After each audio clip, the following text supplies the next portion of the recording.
This is another episode of Flavor in Your Ear podcast. Here comes a brand new flavor in your ear. A podcast about damn near any and every topic with no filter and zero regard for the easily offended. Everything you say upsets somebody. Please welcome the man behind the madness. The most important person, with all due respect. Let's go! Your host and audio flavor maestro, My man. Marquise Edwards.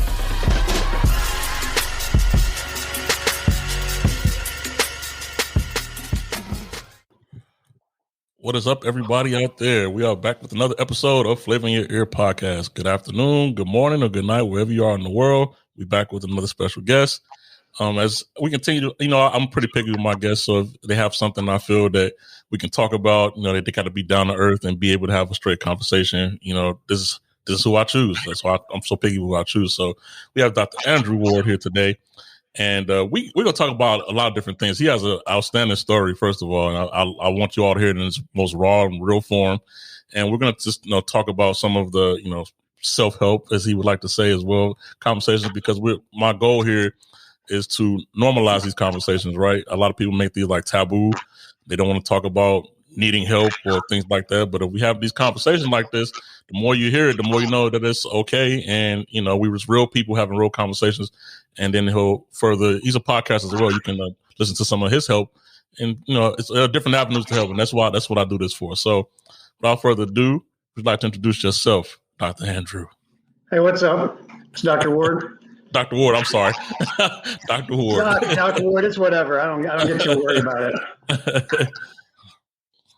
So just tell us a little. I read your story, and like I said, I'm quite sure no one can tell your story better than you.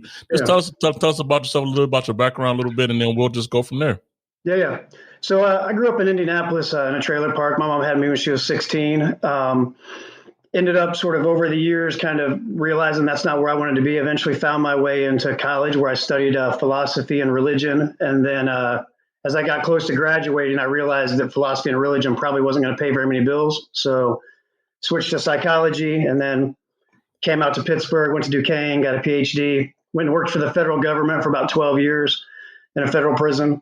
At the same time, my wife and I created a private practice here in Pittsburgh. We have about 350, 400 appointments a week, about 35 people who work for us. So that's where we're at. And so about 2 or 3 years ago, I left the federal government and just came to my practice full time.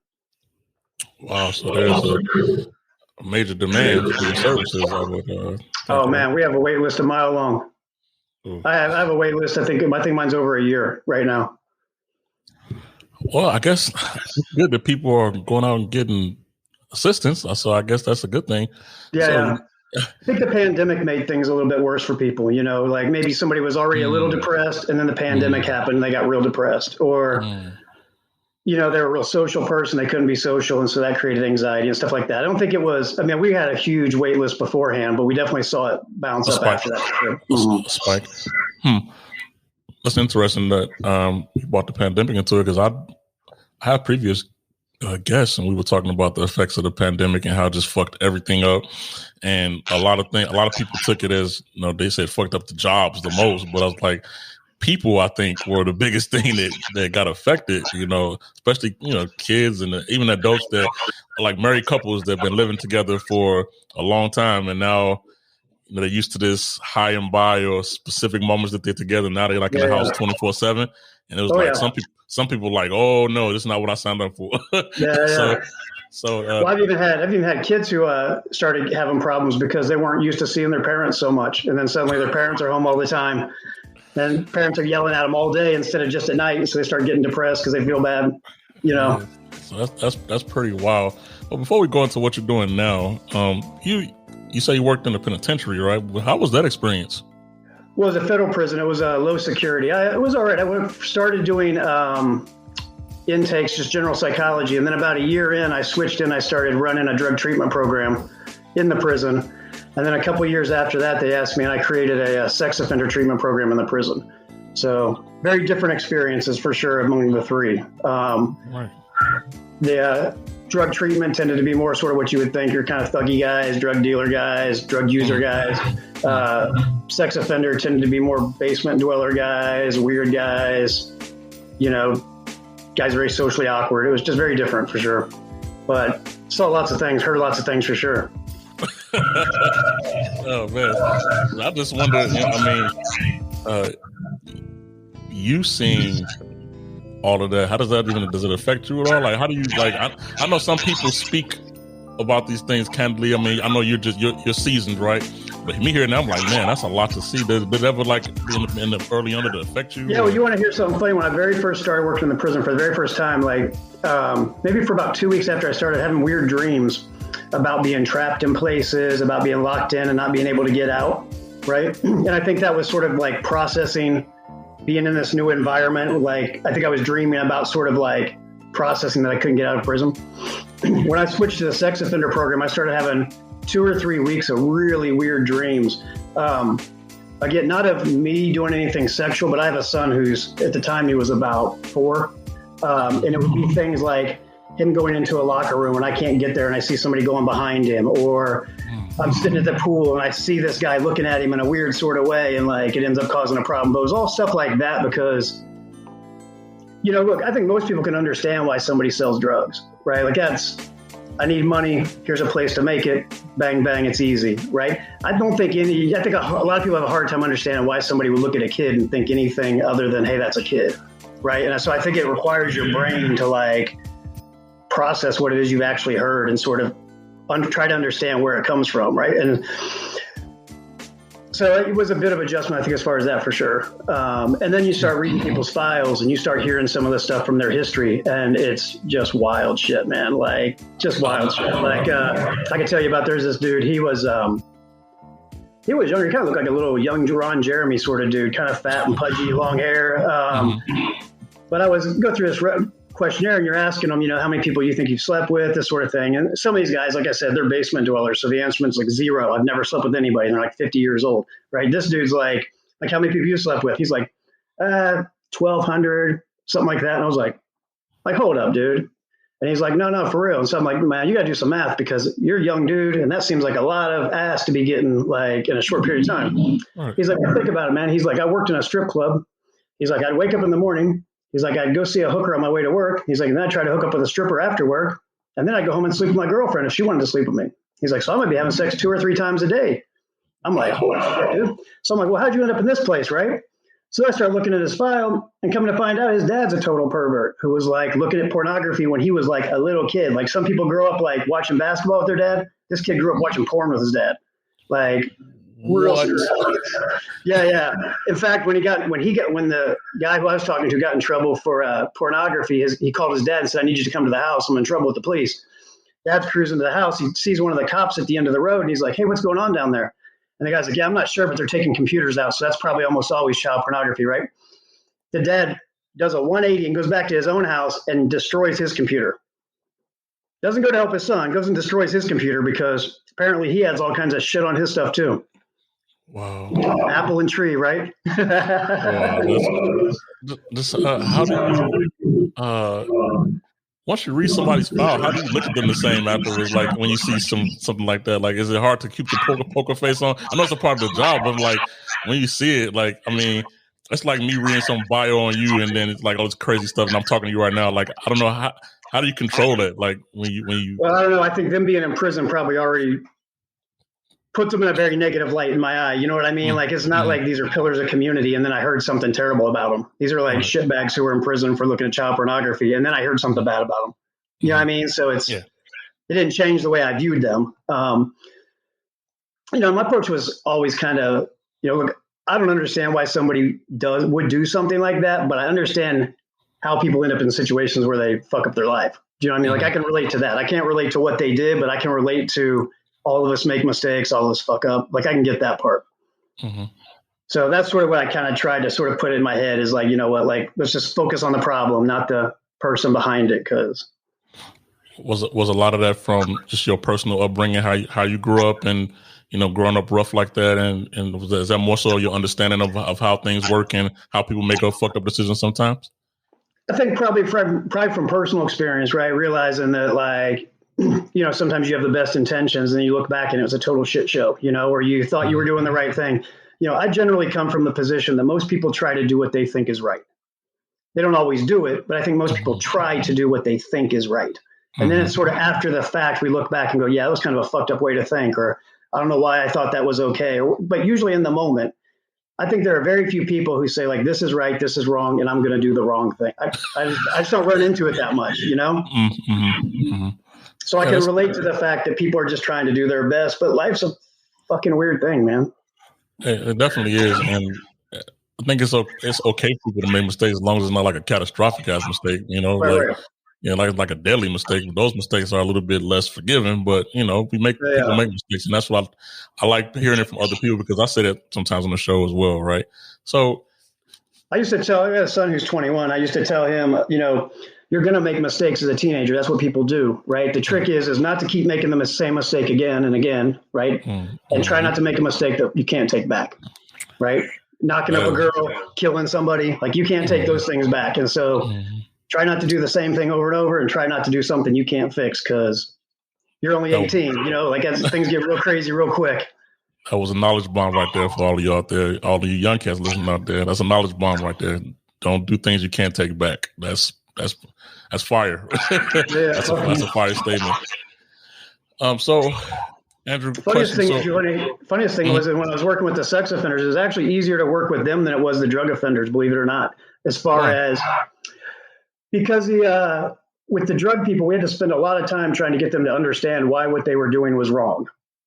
Right. So like, well, what do you mean? I was only selling to adults. Adults have their own money. They make their own choices. I was just the vendor. Like, what the fuck? Right. And so we had to spend a lot of time sort of, you know, helping them recognize that not working a job and just selling drugs for 30 years isn't a good plan. Like, it's not the one we want. Right. These dudes, these sex offender dudes, man, by the time they came in, they were so broken down. Like, there was no what I did was right. That's like, you know, I never heard that. You know what I mean? Like, it was so we could get right into why they did what they did because there was no hiding. They were there. You know what I mean? They were on Front Street. So.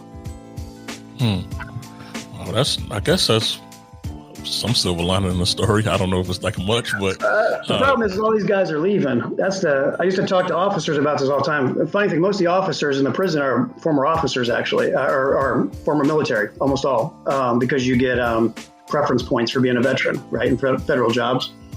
So a lot of the officers are former military guys. I used to say all the time stuff like, well, I got a 20-cent solution for these problems, doc, and they like point a gun at me or, you know, point a finger like we're just like, you know, I can finish your group really easily, like that sort of thing. And I used to tell them, like, that's like good on paper. That sounds funny to your like buddies when you're in the bar, but the truth is these dudes are coming home, and so like we can pretend that like they're not, and like, or we can sort of say, you know what, like if they're coming home, we damn well better make sure they're different than when they came in because we don't need to deal with this shit again, you know. So how much of your experience led you to do what you're doing now outside of, you know, you said, you know, that camp? Was that a little bit of your motivation to go into the psychological field that you're in now? I think so. I think my mom's been married 6 or 7 times. I'd have to count. And so I think that sort of seeing that and going through that and, you know, one thing, the reason why I put out this podcast is, you know, there's a saying, you know, life's not easy, but it's simple, right? Meaning if you don't want to go to jail, don't break the law. That shit's real simple, right? It might not be easy to do that if you're drunk and you want to drive your car home, but if you want to stay out of jail, don't break the law. It's real easy, real simple, right? And so I think part of it for me was starting to recognize that these life lessons that we have to learn actually aren't that deep. They're not that heavy. Do you know what I mean? But people destroy their lives because of very, very simple things. You know, like me personally, you know, I didn't give a shit for authority. I didn't care about authority at all. And it caused all sorts of major problems, right? And so one of life's lessons is, you know, you have to respect authority. Whoever's in authority, right? Your boss, the police officer, the teacher, right? And if you don't learn that, you're going to keep banging your head against the wall until you figure it out, right? And so part of it for me was putting this out and trying to sort of give people the shortcut lessons that I've learned. You know, look, the prison I was at had 2,000 people in it. You know, by practice now we see tons of people. So, I mean, I have a long history of dealing with people, right? And so one thing I know inside and out is people. And so, you know, sort of the mistakes people make are very, very similar across the board. It's not, I don't deal with 100 different things. I deal with 10 different things that are said 10 different ways. You know what I mean? But it's pretty much the same sort of insecurity, anxiety, it's like those sort of things. And these mostly adults, right?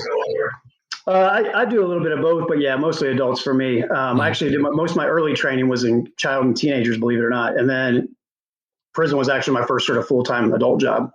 And so now I pretty much see adults, but I take the kids that are a little more difficult. Like I said, we have 30 people in our practice. And so if somebody's working with a kid and they're not doing well, they'll send them to me or whatever. So, so what are some things that I would say that you learned up to this point of maybe some tips that people can do to improve their lives based on all your experiences and all the things you've heard and seen?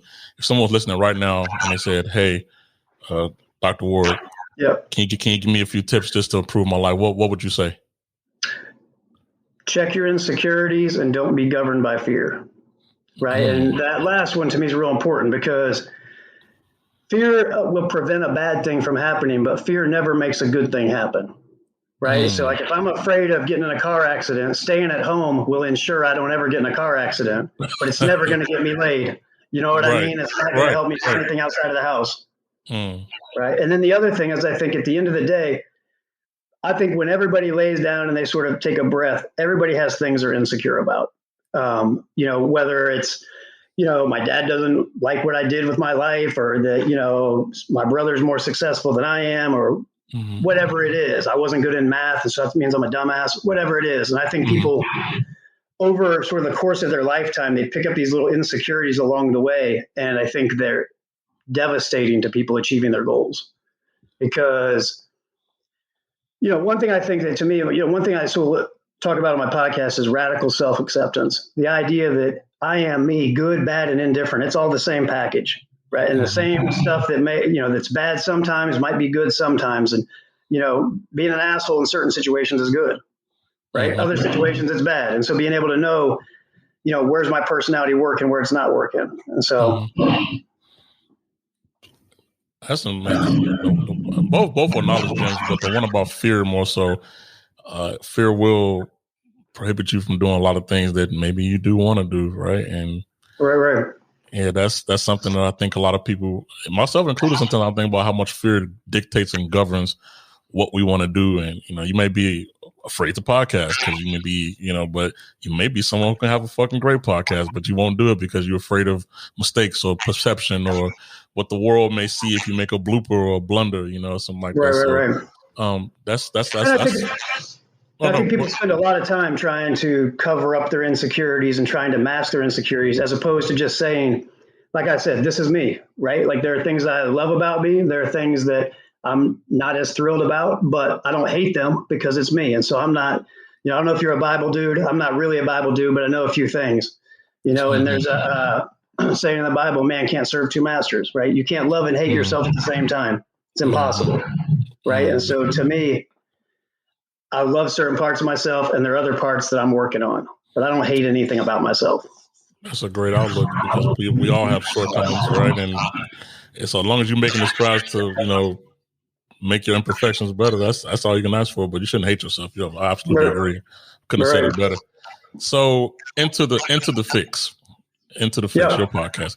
How'd you come up with the name? What was the name process? I'll tell you, I was talking to this couple one time and, it's actually funny. This is a good one. The guy comes in. Usually when couples come in, I'll say, hey, what brings you guys here? Why are you guys here? And there's usually this weird, awkward pause where they kind of look at each other. Nobody wants to be the first one to sort of dime out the other person. And so that's sort of how it goes, right? These people come in, they're like in their mid-50s. So I'm like, what brings you in here? And the husband doesn't even let me finish the sentence before he's like, she's a bitch. And then he just goes off and he's just like, basically like, she's terrible. She's this, she's that, she's this for basically 40 minutes. And I could barely get a word in I'd be like, wait a second, he just wouldn't stop. Next session, he comes in and basically just picked up where he left off and just started ripping into her. The funniest thing is she didn't even care. She didn't care one single bit. It's like she had heard that shit so many times. She just didn't even blink. Right. So he goes through a whole nother session of that stuff, comes in the third session and he gets ready to start again. And I stop him. I say, wait, man, look, you presented a pretty compelling case for why your wife's a bitch. right? My guess is if I ask her, she can probably present a pretty compelling case for why you're not so great too. And those are going to be really long lists on both sides. Choice for you is, do you want to spend your time talking about the problem, or do you want to spend your time talking about the fix? So into the fix. Cut all the bullshit. Just get right to the answer. Oh, I like it. The backstory was golden too, about how you came up with that. That's pretty good. So into the fix, right? And so what experience would a listener get if they tune into the fix that you feel was valuable to them? What I try to do on every Monday, I release a new episode, and what I try to do is give somebody 10 minutes or less of something to think about that week. So last week it was about forgiving your partner if you're in a relationship. How do you actually do that? Why people don't do that? And it's real, like I said, it's 10 minutes, so it's going to be really quick. It's going to be, boom, boom, boom. But the idea is not necessarily if somebody gets all the answers they want, but they start thinking about the things in their life. Because I think a lot of people just sort of sleepwalk through life, and then they're surprised where they end up in a place where they didn't want to be, as opposed to thinking, where do I want to be, and working backwards. Most people don't do that. Most people just sort of go with the flow and hope it works out. And so, I want people to be aware of their life, be aware of the mistakes you're making. If, when you say something to your wife and it's hurtful, that doesn't mean anything to you, that you start recognizing why it would be hurtful, that you start seeing things just a little bit different. One of the things that, you look at the world sort of around us, and it's a very angry place right now. People are much more angry than they used to be, much more nasty than they used to be, just kind of shitty in general. And part of that to me is,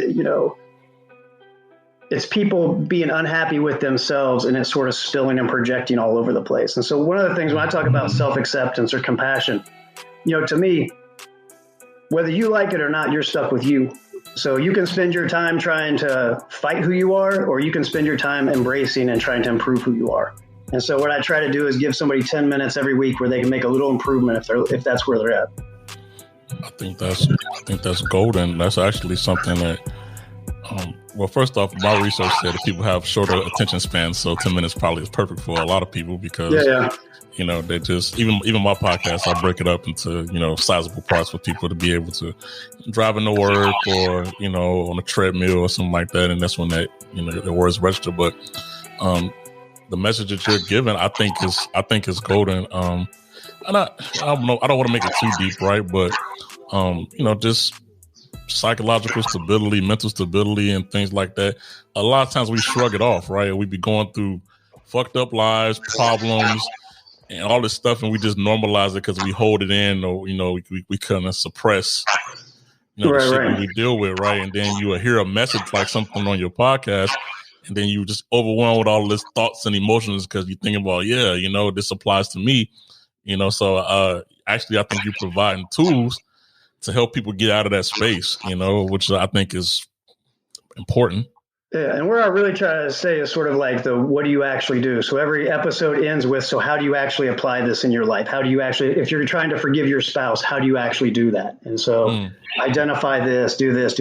So, because one of the things, like I said before, I've worked with a lot of people, and, a lot of the mistakes people make aren't that deep. They're really not that heavy, as far as like, a guy who just, doesn't regard his wife's feelings. That's actually fairly easy to fix once he's aware of the problem, right? It's that people spend a lot of time trying to avoid problems. And so we can sort of cut it down, make it normal, and just say, you know what, like, yeah, you're an asshole to your wife, just like I am. And so here's how you can be less of an asshole, and try it. You know what I mean? If it doesn't work, don't DM me because I don't care. But like, No, that's solid though. I feel like you're a perfect fit for the episode here because I'm about the traditional way of helping people being direct. Talking about the things that people aren't comfortable talking about. Because I don't know if you noticed or not, Dr. Ward, but a lot of times TV influences how people think their lives should go. Not just television, just even like Instagram, Snapchat, Twitter, all that. So people really, in their minds have created how their minds should go and how their experience should go, and how they should deal with problems based on how someone's publicizing, how they deal with their problems. We don't know any of the crap that goes on when they cut the camera off, what they deal with or what they're doing, because they're secretive with that. So that's why I do this podcast, right? I'd reach out to people or, find people who have a message where I feel is important. It doesn't get enough spotlight, to whatever audience. If you can reach one person, I'm cool with that, right? Because I feel like it's valuable information. Because Kanye's breakdown is not it shouldn't be the headlines every single time on him stalking Kim Kardashian. That's not life for everybody, right? And I really feel like you bring some really valuable content to the podcast world, and it's always good to speak. Yeah, it's funny. I actually did an episode on pornography and talking about the messages people take from pornography, because I don't have one thing you understand about me, I don't make judgment about much of anything. I think that, as far as I'm concerned, you have every right to destroy your life if you want to.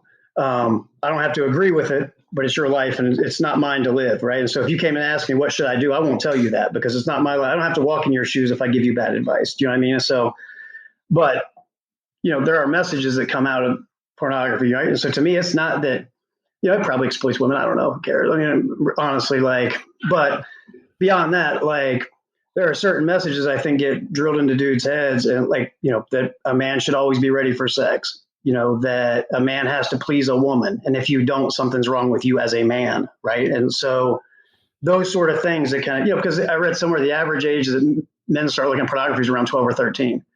So you think about from 13 to 18, those are pretty important years. And if you're digesting pornography and jerking off like a jackrabbit, you're getting all kinds of messages that aren't probably real messages, and the problem is, how do you really address those? Even as a parent, how do you address those? Right. I mean, I can tell my son, but I don't know what's getting planted in his brain. I don't know if he thinks anal sex is normal. You know what I mean? And I'm not trying to get too deep in that stuff.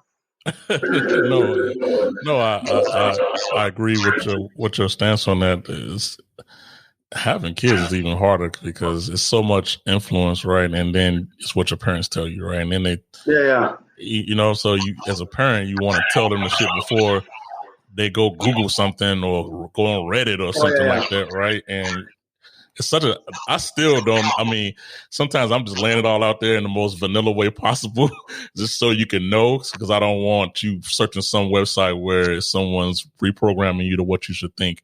It's the difficult times. I don't know. It's the dad in me coming out. I don't know, man. It's one of those things where what's the gauge of how much you should tell them and what point in their life, right? Yeah. Well, what's funny is after I put that episode, I had a couple of people hit me up and basically say they disagreed, from a moral perspective, which is whatever. But what was funny was what one of the people said is they said that it sounds like you're normalizing what people do. I'm like, yeah, that's exactly what I'm doing.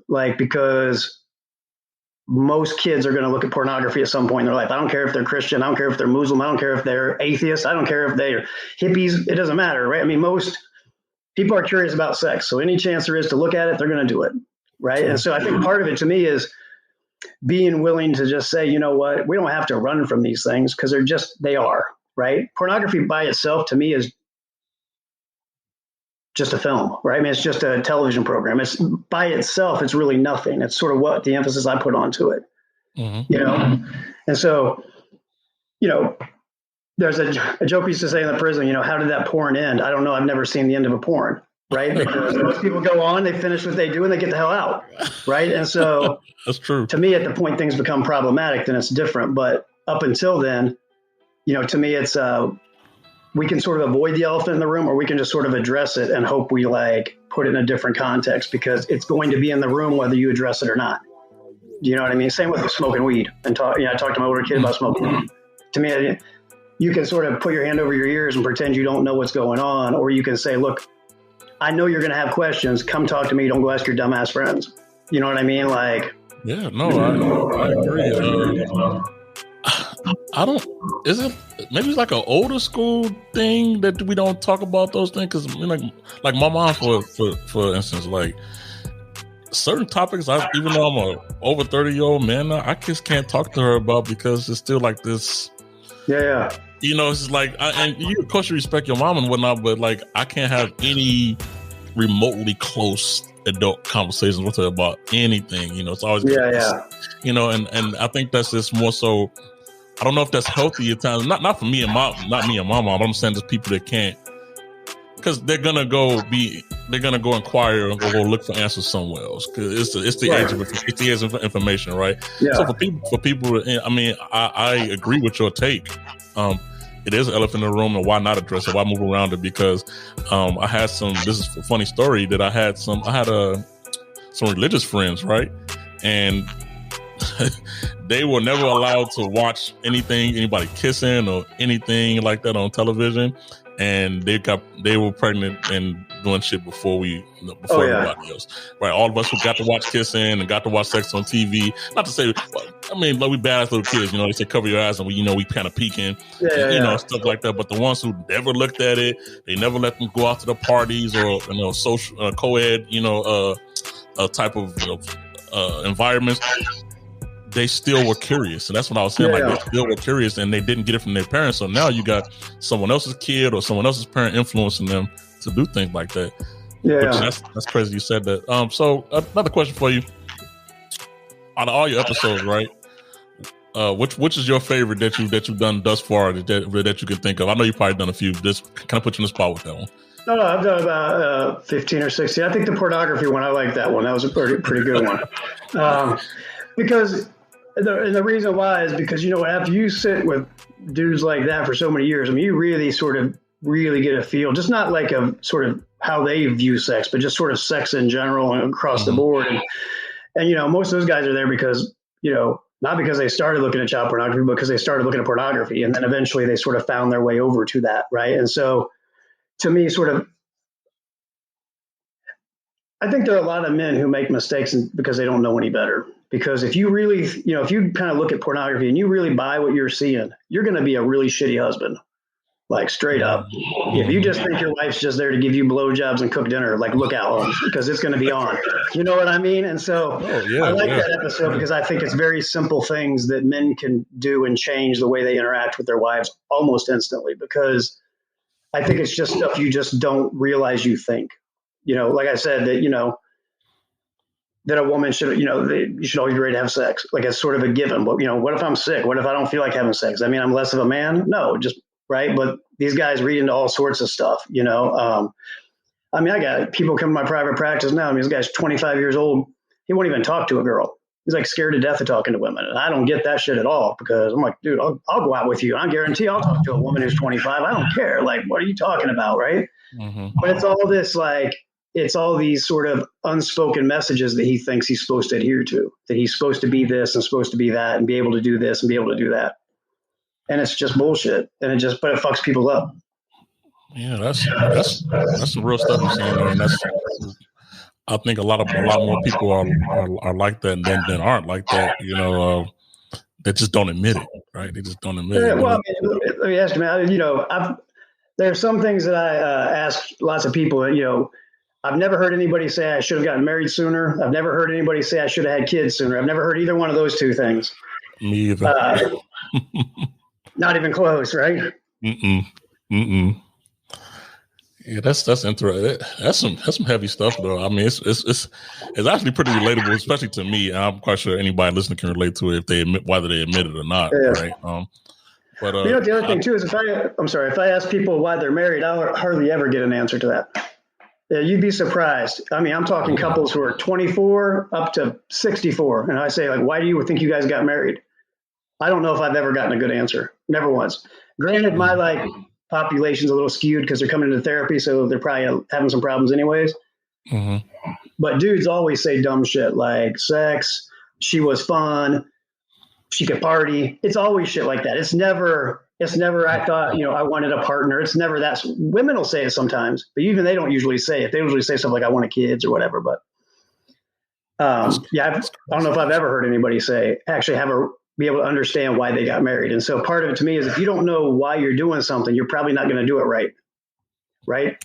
If I don't know why I'm married, then I don't know what I'm supposed to be doing. And so to me, I'm starting to dissect some of these messages and start saying, no, it's not about just coming in and laying pipe. It's about like talking to your wife for a few minutes first. Then you can do whatever you're going to do. It's not just about this sort of stuff. Or it won't last. Right. And the weird thing is there's this dude who came in, he got in trouble. I forget what he got in trouble for. This is actually my private practice here. It was something related to sex. I think he was talking in chat rooms or some shit like that. He was doing something. And then his wife, and it like ended up costing him like 10 grand. He got in trouble and like police, all sorts of creep, because I think he was like doing it at work. There was some shit about it. But so his wife gets pissed. You know, she finds out and she's pissed. Like, we got to pay 10 grand and fines and all this sort of stuff. Besides the fact you were like doing this like shady shit on the side, like talking to women on webcams and shit. And like, she didn't have anything for him. She didn't want to have sex with him. She didn't want to talk to him, touch him, anything. I don't really blame her, but like, that's sort of where they are at, right? So I told him, I said, "You want to start having sex with your wife again?" He said, "Yeah." I said, stop pressuring her for sex. I said, "Don't mention sex anymore." I said, "Focus on everything but sex and the sex will come." And he did, and it did, right? Because, you know, to me, that sex isn't a standalone activity. And it can be, you know, if we're swinging, you know, if we're single and mingle, that's fine. I don't have no problem with that. But in a relationship, it's different, you know? Mm-hmm. Man, you got some good knowledge there. I can't lie to you. That's some real shit. That's some real shit you talking there, man. Like I got bombs, baby. I mean, I hope we're not scaring everybody off of marriage, but I mean, a lot of people don't understand, like you said, why they're doing something, and they don't value it until either it's gone or until they fumbled the ball too much where they can't recover anymore. But I do commend those out there who are trying to actively, you know, deal with problems in their marriage first before, you know, because it's not easy. It's a task, but you do have to understand why you're doing it and what you want out of it, right? I mean, right. Yeah, that's another thing I talk about on my podcast too, is relationships and how to, you know, there's just a lot of shit that's kind of unspoken. I mean, you think of like a reality show, the best reality show in the world, we take two people and make them live together. I mean, you're just going to, it's just, you know, I mean, you have things you believe growing up. I had things I believe growing up, and now we're jamming things together and trying to make things work. There's just like, it's like a recipe for misunderstandings and hurt feelings and bullshit, you know? I think most, you know, the one thing is I don't think anybody gets married lightly. I don't think anybody takes it lightly. I don't think anybody gets married with like, well, if it doesn't work out, we'll just get divorced. I don't think people actually think that. I think they really want to make it work, and that's why they're trying to do it. And so the question is, if you really want to make it work, why isn't it working? Right. And so to me, it's all these little things, these very little pieces. And in all honesty, they're very little things. I mean, they're very minor. This guy I was telling you about, there were very minor changes he made, and suddenly his relationship with his wife opened up into a different place. You know, a very minor change, like asking her how work was rather than not, you know, or, you know, offering to do something instead of, you know, making her do it herself, whatever, just very little things. And so, you know, I think with life, it's a lot of these little things that cause the problems. You know what I mean? It's usually, most marriages don't die because of a major blow up. Some do, like you get caught cheating, something like that. Most marriages die a death of 1,000 cuts. You know, it's like one infraction and then two infractions and then three infractions and then fuck you. You know what I mean? Because it's just too much now and I'm sick of your shit, and on we go. That's heavy, man. That's you giving marriage, you got to charge you for a session here. You giving some real knowledge up right now. Where you go listen to my podcast? There you go. Right. So I think I'm gonna call this episode "Into the Fix." That's what I think I'm gonna call it. That's gonna be a good episode, man. Into the Fix. So I have to close out here, Dr. Ward. Do you have any save rounds? We've announced your podcast already, which we'll also have in the show notes, everybody, when this episode is released. Do you have any other ways to contact you if anyone wants to hear you, your services, anything? Yeah, I'm like on Instagram, Facebook, the show at Into Fix. Okay. So, and I also have all that in the show notes as well for you all to look him up. So go follow him. I mean, as y'all can see, he has pretty. I think I like the conversation. It's live, it's real, it's direct. So most podcasters, if they have a good conversation on somebody's show, their show is pretty good too. Just so I know that from experience. Just so you all know. Yeah. So I'm giving him a stamp of endorsement here today from Flavor Your podcast that he's pretty cool and relatable. That's the biggest thing. I think that's the biggest thing I got. You're relatable. You're not speaking on some utopia like scenarios or anything like that. You're talking about stuff that hits straight to the heart, looking right in the eyes, and that we all deal with, whether people admit it or not, right? So, right. Thank you for your time. I appreciate you making yourself available. He's in Pittsburgh. I'm in Italy. But we make these things happen. That's why I hope you all enjoy these conversations, because people's time, and these are experts, in my opinion, on how to deal with certain things that we get to everyone. Everyone can hear it. Everyone needs help, and everyone can help in some way. So We thank you all for listening. Wherever you are in the world, good morning, good afternoon, good evening. This is Flavor in Your Ear podcast. Our special guest today, Dr. Andrew Ward, Into the Fix. We will catch you all on the next one. Peace.